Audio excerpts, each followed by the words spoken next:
Bismillahirrahmanirrahim. Assalamualaikum warahmatullahi wabarakatuh. Kematian. Qala Allah Ta'ala fil Qur'anil Karim, kullu nafsin dha'iqatul maut wa innama tuwaffawna ujurakum yawmal qiyamah faman zuhziha 'anil nar wa udkhilal jannata faqad faz wa mal hayatud dunya illa mata'ul ghurur. Allah Subhanahu wa Ta'ala telah berfirman, tiap-tiap yang berjiwa atau bernyawa akan merasakan yang namanya mati, dan sesungguhnya pada hari kiamat sajalah disempurnakan pahalamu. Barang siapa yang dijauhkan dari neraka dan dimasukkan dia ke dalam surga, maka sungguh ia telah beruntung. Kehidupan dunia itu tidak lain hanyalah kesenangan yang memperdayakan. Kematian adalah hal yang memisahkan kita dengan dunia yang sementara dan menuju kepada kampung akhirat selama-lamanya. Kematian adalah suatu peristiwa setiap kita semua yang hidup pasti dan pasti akan menjumpainya, yang namanya kematian. Kematian adalah suatu peristiwa awal letak kita dalam keadaan bahagia kelak atau berada dalam siksa selama-lamanya. Kematian adalah suatu peristiwa yang memisahkan kita dengan orang-orang yang kita cintai di dunia ini. Kematian tidak bisa kita elak dan tidak bisa juga kita undurkan waktunya. Kematian adalah peristiwa yang tidak pernah pandang bulu, mau pejabat, mau orang kaya yang banyak duit, yang punya mobil mewah, mau orang hebat, mau raja, mau rakyat biasa, mau orang pintar, mau orang bodoh, mau orang kuat, mau orang lemah, mau orang tua, mau orang muda, mau anak bayi. Kematian tidak pernah pandang bulu. Kematian adalah suatu peristiwa yang memisahkan kita dengan perbuatan baik, baik saat kita sedang sholat, baik saat kita sedang zakat, baik saat kita sedang sedekah, baik saat kita sedang berbakti kepada kedua orang tua, ayah dan ibu kita, baik sedang membantu orang, baik sedang sujud, baik sedang zikir, baik sedang baca Al-Quran, baik sedang senyum, baik sedang silaturahmi, baik sedang khutbah, baik sedang duduk bersama-sama dengan orang soleh. Kematian pasti memisahkan dengan hal kebaikan.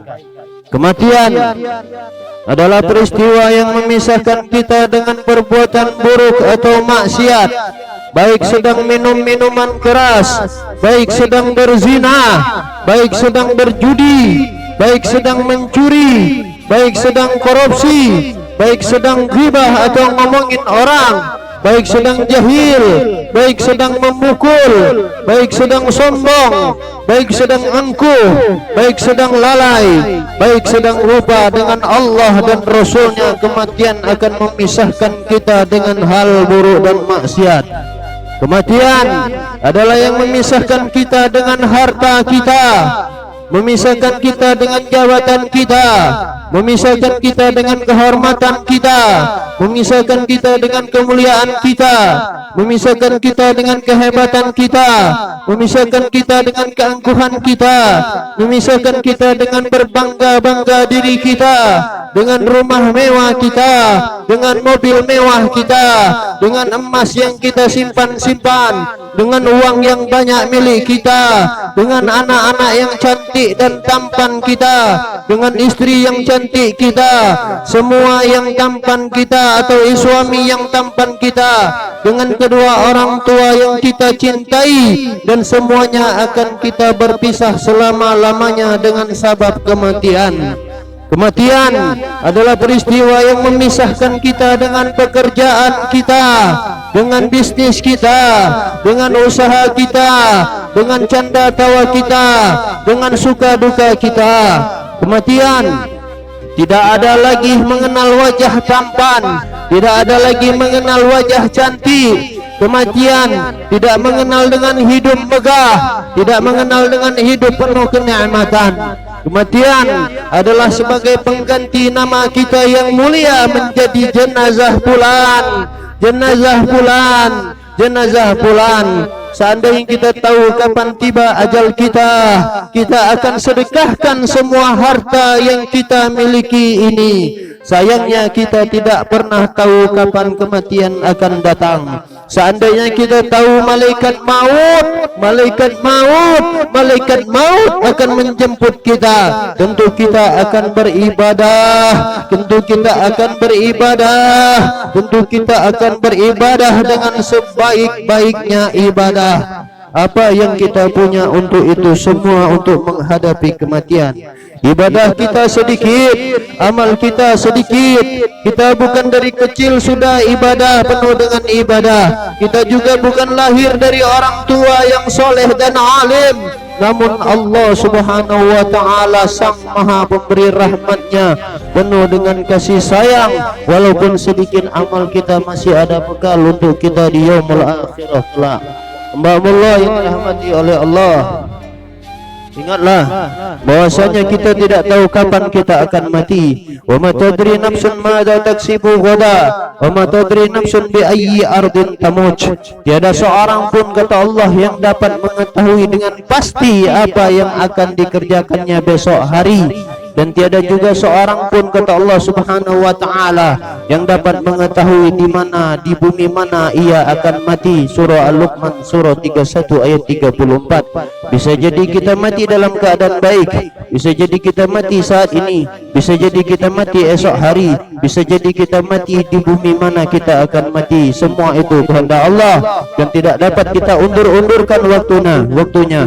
Wa idza jaa ajaluhum la yastakhiruna sa'ah wala yastaqdimun. Apabila telah datang ajal mereka, mereka tidak dapat mengundur-undurkannya barang sesaat pun, dan tidak dapat pula untuk memajukannya. Hamba Allah yang dirahmati oleh Allah subhanahu wa ta'ala, maka dari itu hamba Allah, ujian umat Nabi Muhammad pada saat ini adalah harta benda dunia. Ini adalah ujian yang terberat untuk umat Nabi Muhammad sallallahu alaihi wasallam. Hamba Allah, dunia ini telah digambarkan oleh Rasul. Wa Ibnu Umar radhiyallahu anhu maqal, aqada Rasulullah sallallahu alaihi wasallam bimankibi faqal, kun fid dunya ka'annaka gharibun aw 'abiru sabil. Wa kana Ibnu Umar radhiyallahu anhu yaqul, idza amsayta fala tantazir as-sabah wa idza asbahta fala tantazir al-masa' wa khudh min sihatika limaradika wa min hayatika limautika. Dari Ibnu Umar radhiyallahu anhu berkata, Rasulullah sallallahu alaihi wasallam telah bersabda, memegang kedua bahuku sambil bersabda, kamu berada di dunia ini adalah seperti orang asing atau orang yang mengembara. Dari Ibnu Umar radhiyallahu anhu telah berkata, bila kamu berada pada waktu sore, maka janganlah menantikan waktu pagi untuk segera berbuat baik dan beribadah kepada Allah. Dan bila kamu berada pada waktu pagi, maka janganlah engkau menantikan waktu sore. Pergunakanlah masa sehatmu selagi engkau masih sehat untuk banyak berbuat kebaikan, beribadah kepada Allah, untuk menyongsong masa sakitmu, dan pergunakanlah masa hidupmu untuk menyongsong masa kematianmu. Hamba Allah yang dirahmati oleh Allah, tiga yang mengikuti daripada mayit: mal, ahluhu wa amaluhu, hartanya, keluarganya, dan amalnya. Namun yang tinggal, kata Rasulullah SAW, bersama dengan mayit atau jenazah, yaitu amalu. Mudah-mudahan bermanfaat bagi kita semua. Persiapkan hidup kita untuk menyongsong hari esok yang kekal abadi selama-lamanya, abadan abada. Dan mudah-mudahan kita dikumpulkan bersama-sama dengan orang-orang soleh dan bersama kepada baginda Nabi Muhammad SAW. Walhamdulillahi rabbil alamin. Allahumma salli wa sallim ala sayyidina Muhammadin wa ala alihi wa sahbihi wa barik wa sallam. Wassalamualaikum warahmatullahi wabarakatuh.